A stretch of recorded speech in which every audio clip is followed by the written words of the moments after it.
തിരുത്തൽ നടത്തി തന്നെ ഒരു പാർട്ടിക്ക് മുന്നോട്ട് പോകാൻ പറ്റും. അങ്ങനെ തിരുത്തൽ നടത്തുന്ന ഒരു പാർട്ടിയാണ്, അതുകൊണ്ട് ജനാധിപത്യം നന്നായി നിൽക്കുന്ന പാർട്ടിയാണ്, അതുകൊണ്ട് പരസ്പരം വിമർശനങ്ങളാകാം, ഉൾപാർട്ടി ജനാധിപത്യമുള്ള പാർട്ടിയാണെന്നൊക്കെ CPM-ന് പറയാം. പക്ഷേ ഏത് വിഷയത്തിലാണ്, എത്ര അരാഷ്ട്രീയമായിട്ടുള്ള പ്രതികരണമാണ് ഈ മധു മുല്ലശ്ശേരി എങ്ങനെയാണ് ഇത്ര കാലം പാർട്ടിയുടെ നേതൃത്വത്തിൽ തുടർന്നത് എന്ന ചോദ്യം അവിടെ നിൽക്കുകയാണ്. നാളെ ഇറങ്ങിയ ഉടനെ ഞാൻ എങ്ങോട്ട് പോകണമെന്ന് തീരുമാനിച്ചിട്ടില്ല, തനിക്ക് അടുത്ത പാർട്ടിയുണ്ട് എന്ന് പറയുന്ന ഒരു നേതാവാണല്ലോ ഇത്രയും കാലം അവിടെ ഉണ്ടായിരുന്നൊരു ചോദ്യം അവിടെ നിൽക്കുകയാണ്. അപ്പോൾ അത് പാർട്ടി വിശദമായി തന്നെ പരിശോധിക്കേണ്ടതുണ്ട്. അങ്ങനെ കറക്ഷൻ നടത്തി മുന്നോട്ട് പോകട്ടെ, നന്നായി വരട്ടെ.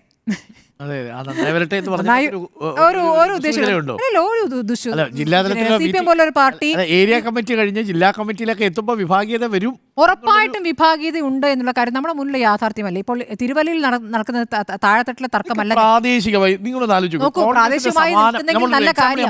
എല്ലാ കാലത്തും പാർട്ടി സമ്മേളനം കേട്ടല്ലാത്ത പാർട്ടിയാണ്. നമ്മളിപ്പോ കോൺഗ്രസിന്റെ സമ്മേളനം നടക്കുകയാണെന്ന് എവിടെ മുതൽ അടി തുടങ്ങുന്ന